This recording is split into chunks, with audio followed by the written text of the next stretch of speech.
Pour que chaque repas soit un moment de plaisir, Lobou Mame Diarra Bousso est au cœur des foyers sénégalais depuis plus de 20 ans.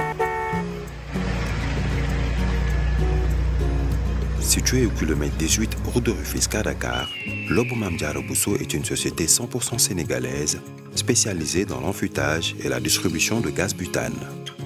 C'est une équipe de plus de 200 collaborateurs guidés par une même volonté, participer activement au développement du Sénégal. Ces équipes s'appuient sur des valeurs familiales partagées et une expérience professionnelle forte, faisant de Lobogaz la marque préférée des Sénégalais. Le souci de chacun de nos collaborateurs est l'accessibilité de nos produits à tous et partout.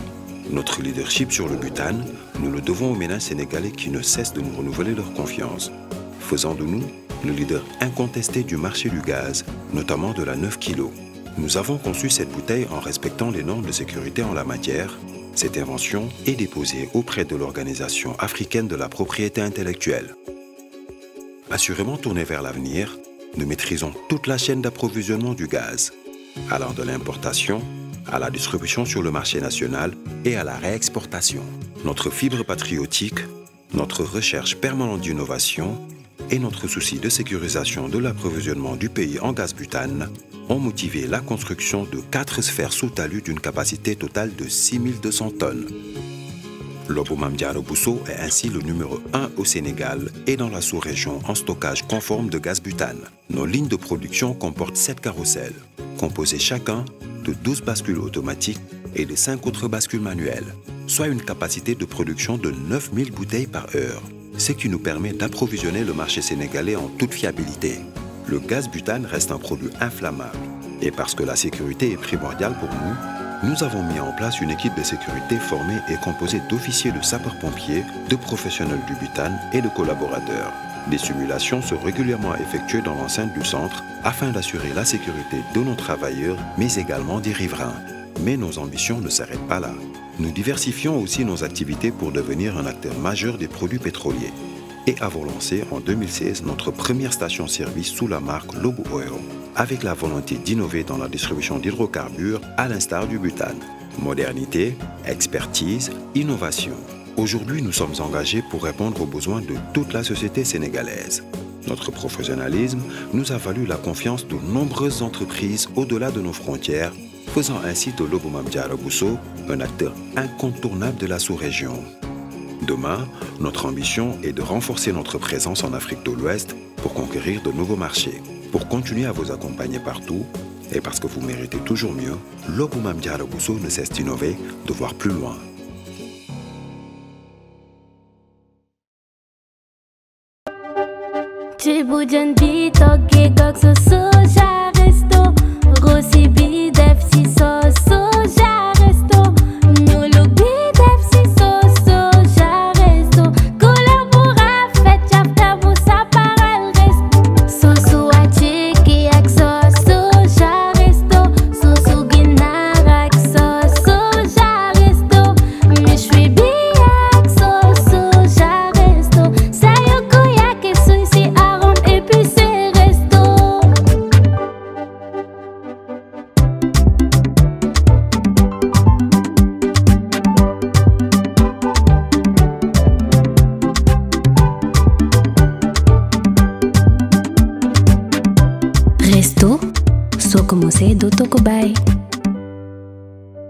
duñ ko laalaat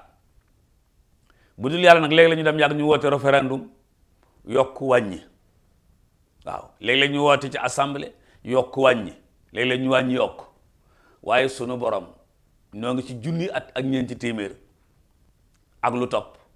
booba ba léegi dara yokkuwul ci alxuraan dara wàññeekuwu ca innal hukmu illa lillah amara alla taabudu illa iya digle na bu nu wéetal kenn ku dul moom ci suuratu Yusuf la ko wax te xam ngeen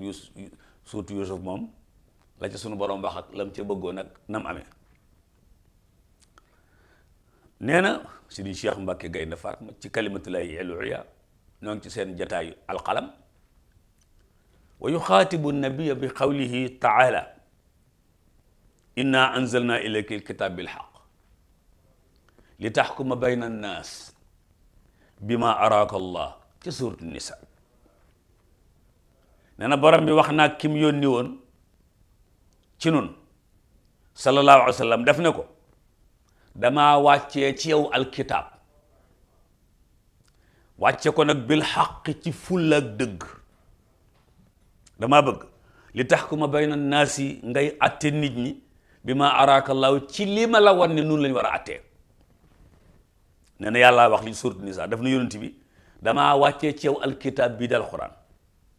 wàcce ko bil xaq damaa bëgg ngay atte nit ñi bi ma araaka Allahu ci li ma la wan lu ma la ne baaxut ngeen bokk teg ko ci suuf lu ma ne la farata la ngeen bokk def ko lu ma ne la subhanahu wa taala loolu la wax nee na suñu Cheikh Mbàkke mu ne wa ya'muru llahu taala al muminin bi ittibaai sharia wa yanha an ittibaai ma yuxaalifuha nee na borom bi digal muminuuna yi ñi gëm ne leen topp leen sharia waaye tere leen ñu wuuteeg sharia wa yanha an ittibaai ma yuxaalifuha fu mu ko wax ca la araaf ittabiu ma unzila ilaykum min rabbikum wala tattabiu min dunihi awliya qalilan ma tadkurun aw ma tadakkarun nee na def ne leen topp leen li seen borom wàcce ci yéen alxuraan mii li mu wax ci takk jaare leen ko foofa li mu wax ci fase jaare leen ko foofa li mu wax ci li mu wax ci li mu wax ci mu ne wala tattabi min dunihi bul toppaat leneen nag min dunihi awliya bul jëlaat yeneen kilifa ñu sañ laa tëralal lu wuuteeg li alxuraan tëral nga di ko topp su boobaa qalilan ma tazkurun seen xel ma tut su boobaa qalilan ma tazkurun li ngeen di fàttali ko li ngeen di waaru bëriwul Sëriñ Cheikh Mbàkke Gaynde Fatma mbokk yi ci téere boobu di kalimatullahi hiya al-ulya nee na wa yuharrimu tahriman qati'an al-xuruja an nusuusi sharia nee na dañu araamal araam gu dog araam gu wér génn texte sharia yi ku ko def rek def nga lu xaraam nee na wa ya'tabiru al-aamil bi qaydi sharia kaafiran wa fasiqan wa zaliman nee na ba dem ci alxuraan nee na ku fi bàyyi sharia weddi nga ku fi bàyyi sharia jubadi nga ku fi bàyyi sharia tooñkat nga kaafiran wa fasiqan wa zalima loolay baat yi nga xam ne moo gën a woyof ci caméra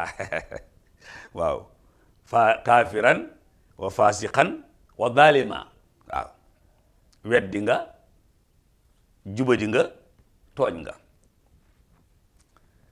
nee na wa yu'tabar mutamarridan ala al-hukm ash-shar'i nee na dañ koy jàppe ku génn ci diini ji dañ koy jàppe ku génn ci diini ji mu ne alquran def ne wa man lam yaxkum bima anzala allah fa ulaika humul kafirun ma nga ca maida wa man lam yaxkum bima anzala allah fa ulaika humul fasiqun ma nga ca maida wa man lam yaxkum bima anzala allah fa ulaika humuz zalimun ma nga ca almaida yépp borom bi def ne ku atte woowul ci li ma atte weddi nga ku atte woowul ci li ma atte jubadi nga ku attewul ci li ma atte tooñ nga nee na Gaynde Fatma nee na ñett yii li muy teg kon mooy buñ la indilee code boo xam ne dafa wuute ak alquran boo ko validé tooñ nga boo ko validé jàdd nga boo ko validé weddi nga nee na looloo tax moom du ko validé waaw ndeysaan lum ci góobe na gar ko Gaynde Fatma lum ci góobe na gar ko radiyallahu ta'ala mu ne nag ba tey ma nga ca téere ba wal mu'minu alladi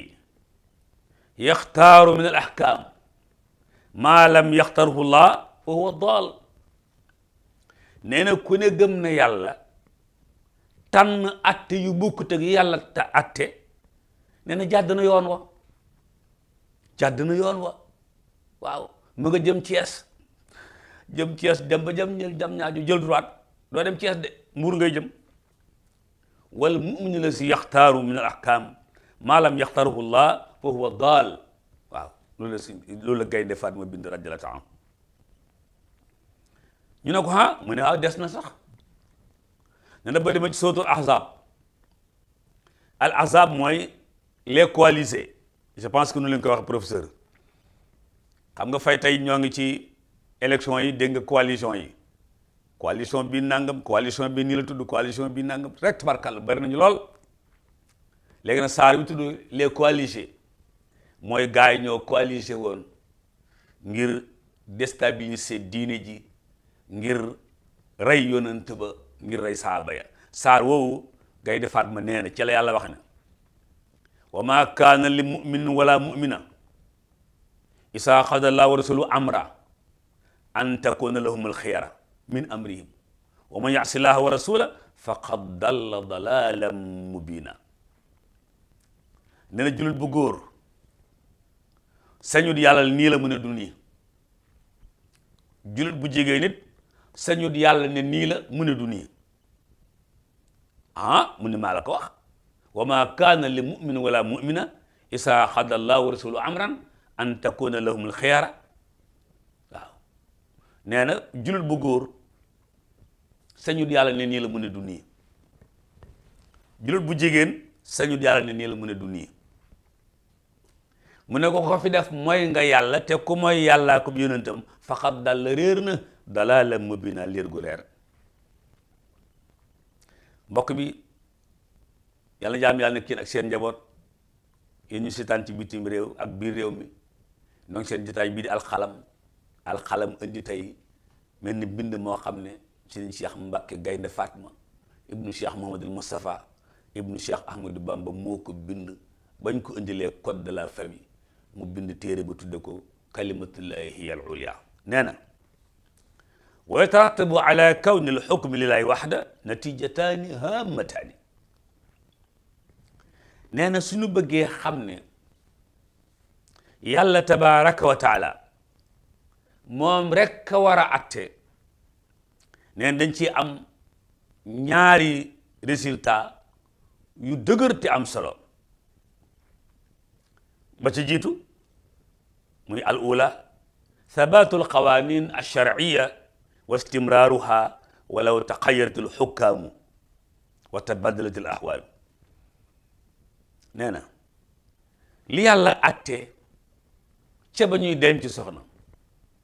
la tàmbalee jamono saaba ba fii nu toog amul benn changement wala coppiku bu ci am. ci miraas na yàlla miraasi woon ci sooratu Nisaa yi ba adduna tukki loolu du soppeeku. nee na loolu day may ab jullit nëgër laayu kon wax ne kon kat lii foofu la fi nekk. nee na attekat yi lu ñu soppiku avocat yi lu ñu bari juge ak procureur lu ñu bari ak lu jamono yàgg loola yàlla tëraloon noonu rek lay tëddee. nee na waaye sunu tëralin ñun waa adduna loolu mënu caa nekk. wa laysa kadalika fi lqawanin alwadiya allati yadauha alxukaamu li ximayati almabadi allati yactaqidunaha wa xidmati alanzima allati yuqawimunaha li xaaradin ma. nee na loolu woon mënta am ci suñu loi yi ñu tëral, suñu loi laïque yi ñu tëral. nee na loolu mënu cee am ndax loi yooyu dafay am koog loi ba da koy aar, am koog loi ba da koy duma, am koog loi ba da koy jéggal, am koog sañ na loo xam ne ci loi bi keneen ko dul moom sañu ko ci. mu ne léeg-léeg ñu rëdd loi yi am ca loo xam ne jubluwaayu sàngam la te loola mën naa am xeer yi duñ ko ca xam. ñaareel ba ci natijataani haamataani mooy ixtiraamul xawaanin alsharciya wal imaanu biha ka kullin laa yuqbalu tajassu. nee na ormal loi yàlla yi te gëm ko dafa doon jëmm joo xam ne mënuñ koo xaaj. liñ naan réew mi benn bopp la mënu su ko xaaj ñaar, loolu la sëñ bi bëgg wax foofu. bu ko defee mu ne ñun yàlla waxunu ñu gëm lenn ci téere bi wejj la ca des. laa yuminuuna bi baadil kitaab wa yakfuruuna bi baad. déedéet sunu borom def noo sant nu gëm li ci nekk yépp wa thiqa biha li kawniha min allahi azza wa jal nee na loolu moo nu war a war mbokk yi lii sëñ bi doon wax lépp radiyallahu taala anhu ca la tàmbalee ca bopp téere ba fii nu toog mooy daf doon wane ne lii code de la famille bëgg noo indil alxuraan indiloon nañu ko ba noppi te li nu alxuraan indil wóote nag li nu code bi indil li nu code bi indil wóote nag li nu alxuraan indil Sëriñ Cheikh Mbacke Gaynde Fatma nee na moom engagement bi mu jël mooy du bàyyi alxuraan mukk di toppi lu wuuteeg alxuraan du toppi alxuraan mukk du toppi lu wuuteeg alxuraan mukk di fi bàyyi alxuraan mu indil nu nag ay aaya dem ci saar sàngam indi la fa suñu borom wax dem ci saar sàngam indi fa la suñu borom wax lu tax parce que loolu mooy sàmm pas-pasam sàmm pas-pas yi ay gaayam sàmmi pas-pas yi jullit yi ànd ak ñoom ba bu ëllëgee nee nga xam ne ñoom ñi ko doon tëral ak ñi ko tëral ak moom ña ko validé ak ña ko validé wut ñépp jóg nañ min xaydil xayaati ila xaydil mamaati mbokk yi ñaari xaaja nga noonu ci kalimatullahi hiya al ulya ci seen jataay bii di alqalam di jataay boo xam ne mbind yi nag ñi bind la ñuy indil penc mi wax naa ne culture la bu mag ñi bind lu bare boo demoon ci docteur Amar Samb ci al adabu Sénégal yi rek tabarkàlla gis ci yu gën a bari xam naa jamono ngi ñëw incha allah nu xuus ca ndax noo ngi sol sunu dàll te di ko wër dem nañ université dem nañ fële ca Touba ca maktab ba ngir di wër bind yu am solo yooyu jaajëfal nañ Pape Doudou mu nekkoon ci xarala wi jaajëfal leen ñu seetaan tey aimé ak abonné ka partagé yàlla defar seeni mbir defar suñuy mbir te def ci suñuy post dara wassalaamu aleykum wa rahmatullahi wa barakaatu. Pour que chaque repas soit un moment de plaisir, Lobou Mame Diarra Bousso est au cœur des foyers sénégalais depuis plus de 20 ans. Situé au kilomètre 18 route de Rufisque à Dakar, Lobou Mame Diarra Bousso est une société 100% sénégalaise spécialisée dans l'enfûtage et la distribution de gaz butane. C'est une équipe de plus de 200 collaborateurs guidés par une même volonté, participer activement au développement du Sénégal. Ces équipes s'appuient sur des valeurs familiales partagées et une expérience professionnelle forte, faisant de Lobogaz la marque préférée des Sénégalais. Le souci de chacun de nos collaborateurs est l'accessibilité de nos produits à tous et partout. Notre leadership sur le butane, nous le devons aux ménages sénégalais qui ne cessent de nous renouveler leur confiance, faisant de nous le leader incontesté du marché du gaz, notamment de la 9 kg. Nous avons conçu cette bouteille en respectant les normes de sécurité en la matière. Cette invention est déposée auprès de l'Organisation africaine de la propriété intellectuelle. Assurément tournée vers l'avenir, nous maîtrisons toute la chaîne d'approvisionnement du gaz, allant de l'importation à la distribution sur le marché national et à la réexportation. Notre fibre patriotique, notre recherche permanente d'innovation et notre souci de sécurisation de l'approvisionnement du pays en gaz butane ont motivé la construction de 4 sphères sous talus d'une capacité totale de 6200 tonnes. Lobou Mame Diarra Bousso est ainsi le numéro 1 au Sénégal et dans la sous-région en stockage conforme de gaz butane. Nos lignes de production comportent 7 carrousels, composés chacun de 12 bascules automatiques et de 5 autres bascules manuelles, soit une capacité de production de 9000 bouteilles par heure, ce qui nous permet d'approvisionner le marché sénégalais en toute fiabilité. Le gaz butane reste un produit inflammable et parce que la sécurité est primordiale pour nous avons mis en place une équipe de sécurité formée et composée d'officiers de sapeurs-pompiers, de professionnels du butane et de collaborateurs. Des simulations sont régulièrement effectuées dans l'enceinte du centre afin d'assurer la sécurité de nos travailleurs, mais également des riverains. Mais nos ambitions ne s'arrêtent pas là. Nous diversifions aussi nos activités pour devenir un acteur majeur des produits pétroliers. Et avons lancé en 2016 notre première station-service sous la marque Lobou Oil, avec la volonté d'innover dans la distribution d'hydrocarbures à l'instar du butane. Modernité, expertise, innovation. Aujourd'hui, nous sommes engagés pour répondre aux besoins de toute la société sénégalaise. Notre professionnalisme nous a valu la confiance de nombreuses entreprises au-delà de nos frontières, faisant ainsi de Lobou Mame Diarra Bousso un acteur incontournable de la sous-région. Demain, notre ambition est de renforcer notre présence en Afrique de l'Ouest pour conquérir de nouveaux marchés. Pour continuer à vous accompagner partout, et parce que vous méritez toujours mieux, Lobou Mame Diarra Bousso ne cesse d'innover, de voir plus loin.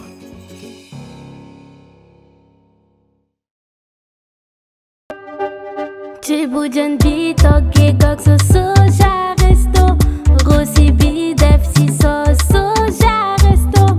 Nyulu bi def si so soja resto Kolabora fet chapta busa paral resto Sosu a chiki ak so soja resto Sosu ginar ak so soja resto Mishwi bi ak so soja resto Sayo kuya ke suisi